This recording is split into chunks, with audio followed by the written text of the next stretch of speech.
Everybody, how are you? I'm a bit croaky today, but yeah. So what I want to talk to you about tonight. Basically, it's like I was talking to you recently about how I actually started playing. Well, I want to tell you a little bit about like why I almost stopped playing actually, and it was quite a dark time in my life, I suppose, but also. I always find that like those times in your life where you think that they're the most darkest. I always think that's when you're on the point of you're on the verge of discovering something wonderful, and that's the point where you're changing. That's what I like to think.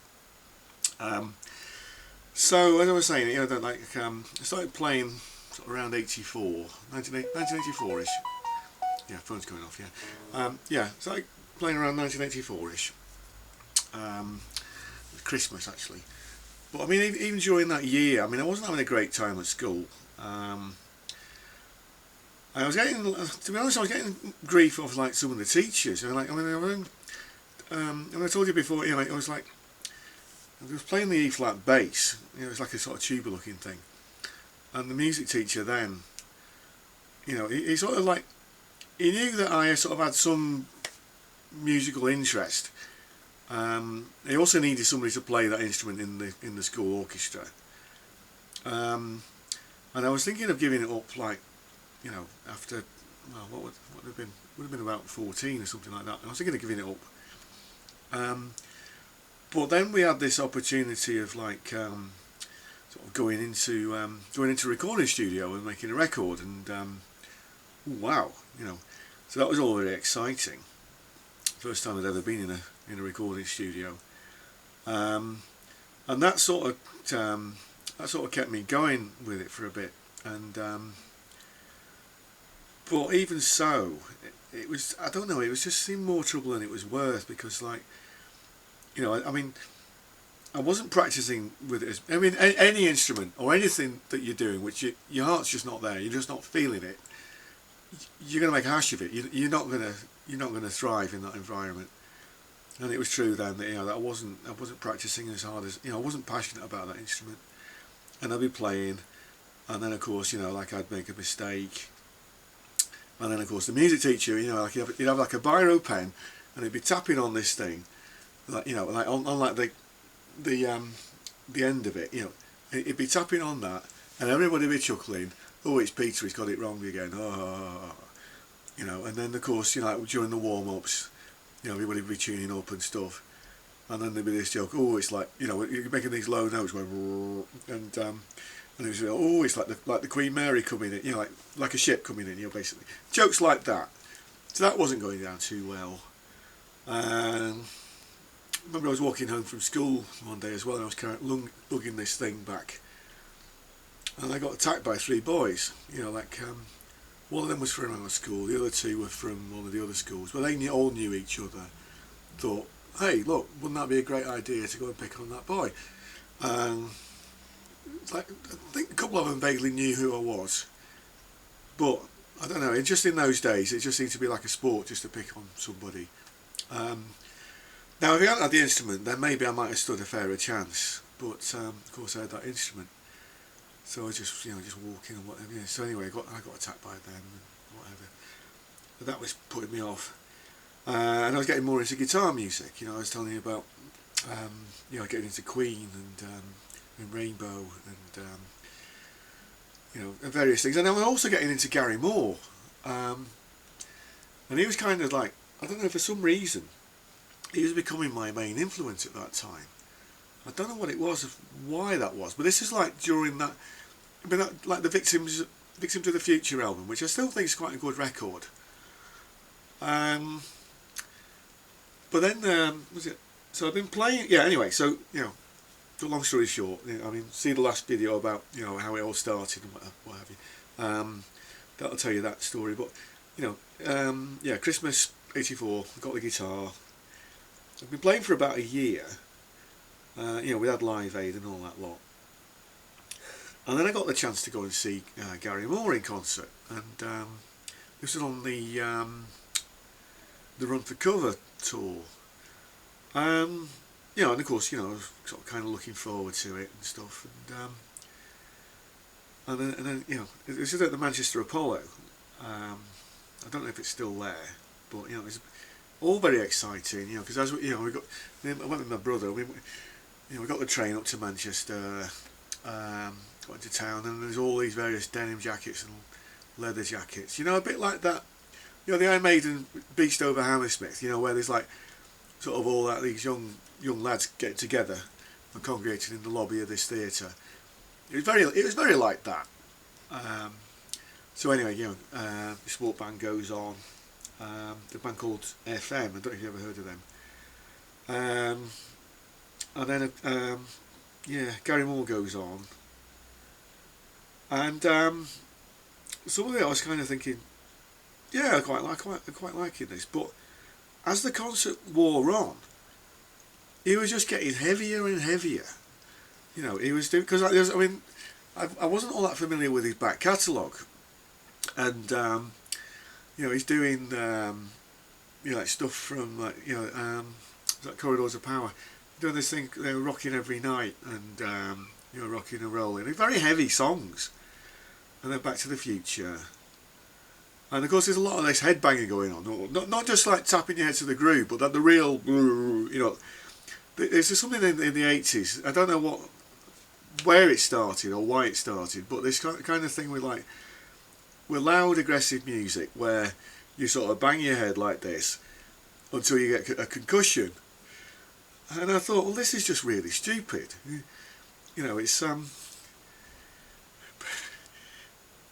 But the more I started to think about, you know, that kind of heavy music, I was thinking, well, are people coming to listen to this because like it's good music? It's good, you know. You want to hear, you know, like hear and watch good players. You know, high level of musicianship in the group, and you come away feeling you know, entertained, rather than sort of like, this music's making me feel ill. You know, it's so loud for a start, and because I didn't actually know it at the time, but I do suffer from celiac disease, which is like, it's where you have like problems with like the lining in your stomach, and And so they got like the drums especially, and that's like really powerful, and it's rocking your stomach like this, and you're just feeling really ill. It's death, and of course you sort of like seeing all like this head banging and stuff going on. And I was just thinking like, what am I doing here? You know, it was one of those moments. I don't know if you had that where you kind of like, you almost like step outside yourself. You're thinking, what am I doing? You know, and even like with, I mean, I've been playing about a year, but I still had, you know, like from the music classes I had at school, I still had a fair level of, you know, musical knowledge. And even if I couldn't play stuff, I could sort of like, I could hear it in my mind, you know, how I wanted to be playing. But I could just see, you know, like what Gary Moore was actually doing. I didn't think it was actually that challenging. A lot of it was playing to the gallery as well. You know, doing, you know, that, because you know, in the intro to the Vixen of the Future, he was just pastiching that Bach's Toccata, you know, but just doing you know, just doing little things like that. And everybody's like, oh wow, you know, going into hysteria over it. And I didn't think it was that great. And then he's going up on like platforms as well and doing, you know, like the you know, End of the World, and like the what's that other one? It's, you know, the Cold Hearted. You know, it plays like an intro to that, which is very similar. And I thought, what am I doing here? You know, is this good, or is it just like, is it because we've been told it's good? So I sort of like, you know, there was kind of, if I've ever had a feeling of dissociation, that'd been one of it, because I put this guy on a pedestal, and I was coming away just thinking, this is terrible. I just felt really disappointed, and it was very loud as well. And of course, it wasn't, you know, even though like he had Bob Daisley in the band, Neil Carter on keyboards and second guitar. It was, you know, the Gary Moore band, and it wasn't like, you know, like a group effort. It was kind of like everybody's there to be backing musicians, to watch him just like just showing off. And I thought, well, that's not the sort of stuff I like. I like stuff where, you know, everybody in the group is involved. You know, not just kind of like, right, well, you know, you're a hired hand, so you're going to make me look cool, and then I'm going to go up on platforms, and there'll be, you know, like spotlights on me and everything, and aren't I cool and aren't I brilliant? And that's just like, that's just bollocks. Pardon my language, but I think so. I mean, if you're thinking, oh no, I'm a real Gary Moore fan, I'm a real, you know, whatever. But so I think some of it may have been down to, you know, my frame of mind at, you know, at that point, you know, being at school. I was quite into cricket as well at the time, and you know, for several years I've been trying to get on the school cricket team, and of course, cricket in England, it's seasonal. You know, you only get like you know, really like around the spring to the summer. That's all, you know, at school. That's all they focus on. You don't like focus on cricket all year round. You know, like say like the Australians do. Oh, a bit of controversy there, talking about the Test match and the Ashes series. But anyway. But you know, so I was determined, you know, that I wanted to try and get on the cricket team, and I was getting a really hard time from the PE teacher there. And he even ended up being my form teacher, which is even worse. You know, but I just remember, you know, it was, it was before, you know, just to wind back a little bit, because like, you know, I was determined I wanted to get on the cricket team, so I went down the library and I got all these various books about, you know, like, you know, how to play cricket. You know, these really old school textbooks which you don't seem to get these days, and there was some stuff about, you know, like how to bat and everything, but other stuff about how to swing the ball. I'm not sure if, you know, like the Americans, you know, if you're watching this, you know, like with the curveball, you know, in baseball, where, you know, you throw it and it sort of goes like this. It's a similar kind of thing, but it's more physics and it's more about like skill than it is about brute strength. Whereas, you know, getting on the football team, or rather the soccer team, if you like, that seems to be more about brute strength and what have you. Whereas cricket, if it's done properly, it's more about skill. So anyway, I used to go out and I used to get the this was like sort of around March or whatever, when it was cold. I go out and put the stump. You know, we had some open fields at the back of our house. Gone now. But I used to go down there with the cricket stumps, and I used to practice until I could, like, you know, near enough every time I bowled, I could hit the stumps.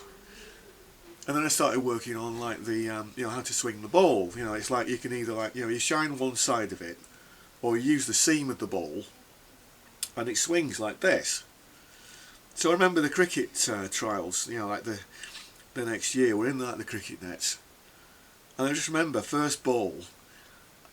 You know, this PE teacher, he was batting, so I bowled, and they bowled him this swing ball, and I bowled him out middle stump, because he just wasn't expecting that. He just took sort of this wild swipe at it, and it just went whoosh like that, and just bowled him.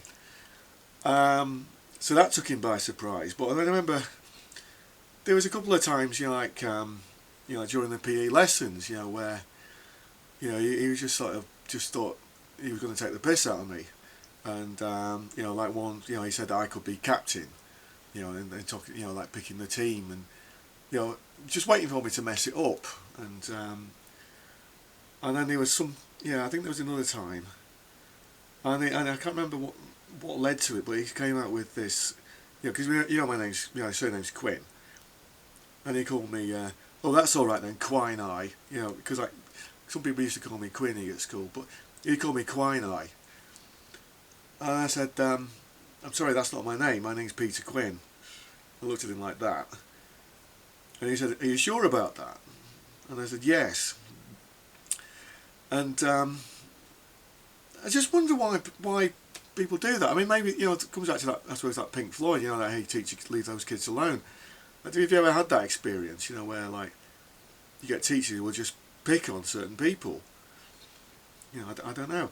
And of course, around that time as well, I've been watching, you know, reruns of The Prisoner, you know, with Patrick McGoohan, and that was starting to change my mind about things as well.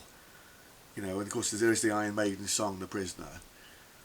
But, you know, when you rewatch that series about The Prisoner, you know, you get more of an idea, you know, what does it actually mean to be an individual, you know, and I think a lot of that was affecting my mind as well. So, you know, so I sort of had this mix of, like, you know, The Prisoner, you know, with Patrick McGoohan, you know, being the unmutual, you know, being picked on at school by teachers, some of the other kids as well,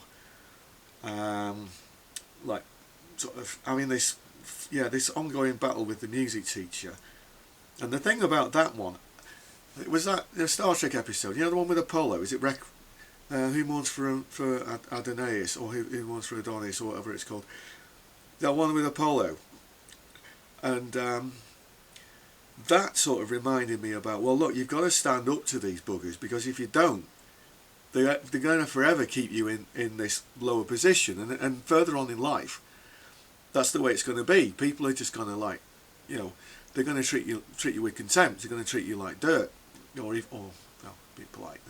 But, you know, and so that was one reason why I was starting to get into this more heavier side of stuff. But I was kind of almost creating this illusion, and maybe as the kind of person that I want, you know, some sort of way of reflecting my frame of mind at that point, a sort of fairly fragile frame of mind, you know. But anyway, so getting back to, you know, that Gary Moore concert. And I think it was just that whole, I suppose, if, you know, like, maybe that comes out of the prison, you know, that episode, Hammer into Anvil, where he convinces number 2 that there's this big conspiracy against him, and of course it's not, it's all in his mind. Maybe it was that, maybe I just built up this sort of image of, you know, somebody, you know, like the rock guitar hero, and found out that it just wasn't like that at all, you know, that you know, that I just built it too much in my own mind. So for a while, you know, I was still into some of the rock music. I still used to listen to, like, some of the earlier Queen stuff. I like listening to the guitar arrangements, you know, things like Lily of the Valley and, like, March of the Black Queen, and you know, very, you know, those densely layered, sort of classically inspired pieces of music. But then I don't know. I think it was there were a few things which started to bring me back into music. One was the Royal Variety Show in '85 when it had this brilliant jazz pianist called Jacques Lussier, who he plays Bach, but he plays it like with jazz, and I've never seen anything like it. Probably the most virtuosic sort of neoclassical pianist I'd ever seen, including like Keith Emerson and John Lord and all the rest of it. But it could be in French. He's cooler, He's got like he had like a black roll neck jumper on and like the goatee beard, and he's got like the upright bass and drums, playing with the brushes, and it's just amazing. So that was one thing that brought me back in, and then of course there was the Brian May Star Licks. That was one thing that came out as well. Oh, I managed to get hold of it. I'm not sure when that actually came out, but I managed to get hold of that. And then there was a cartoon series called Ulysses 31, which is, you've probably seen it, but the soundtrack on that, it's very similar to like the Queen Flash Gordon. It's like a cross between like Queen's Flash Gordon mixed with like Rainbow Rising or something like that. And some of the ideas in that, I was kind of thinking, well, why not I do more stuff like that? And then of course Queen were coming back with the like the One Vision and and so on.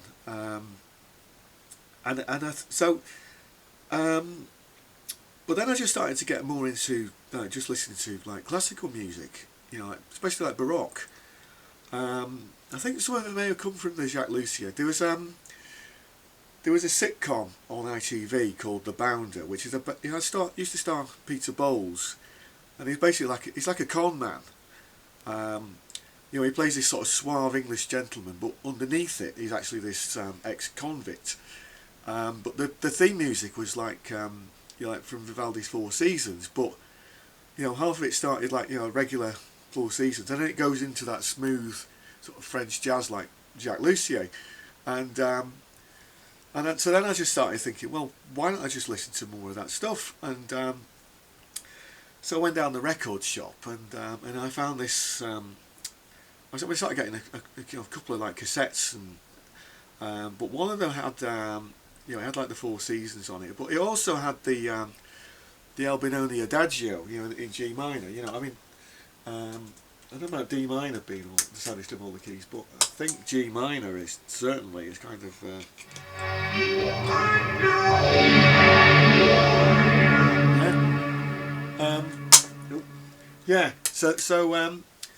So I was thinking more about that, and what I thought was, well, the more of this stuff, not only am I learning, about orchestration, and the thing about like Baroque music is that like everybody, if you're playing in like a quartet or a quintet, everybody has a part. There's like this whole wonder of chamber music which ought to carry over into sort of rock, especially more like progressive stuff. Everybody has a role to play, so I was thinking, not only am I learning more about like the theory and the harmony side of this, but I'm also thinking more, if I start transcribing this stuff and sort of go back to some of those Queen, Brian May type harmonies with maybe bits of Rainbow, like Richie Blackmore's Rainbow. I didn't know much about Yngwie at the time.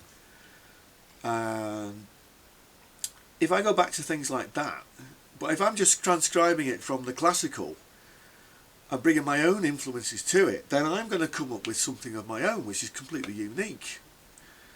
And that's what I started concentrating more on. I started because I'm more into like blues and like I used to like a lot of soul music as well and stuff, and like the heavier side, stuff like Gary Moore and whatnot. But then I started leaving that behind and thinking, well, this is untapped, because the more of this stuff I transcribe, the more I'm exploring my own voice, if you know what I mean.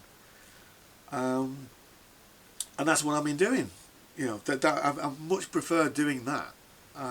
Just finding my own voice just by transcribing Baroque or music which isn't actually meant for the guitar. I've found that I've actually got a lot more out of that, so but in order to get there I've had to go through some pretty crappy times, so I mean, I hope that wasn't too much of a ramble, and I hope you got something out of it. And if you are in a tough time of it, things will get better, and you're probably on the brink of actually finding something wonderful which you haven't even thought of just yet. So yeah, so I'm going to leave it there. Thanks very much for watching. Please consider subscribing if you haven't done so already, and I'll see you next time. Thanks for watching.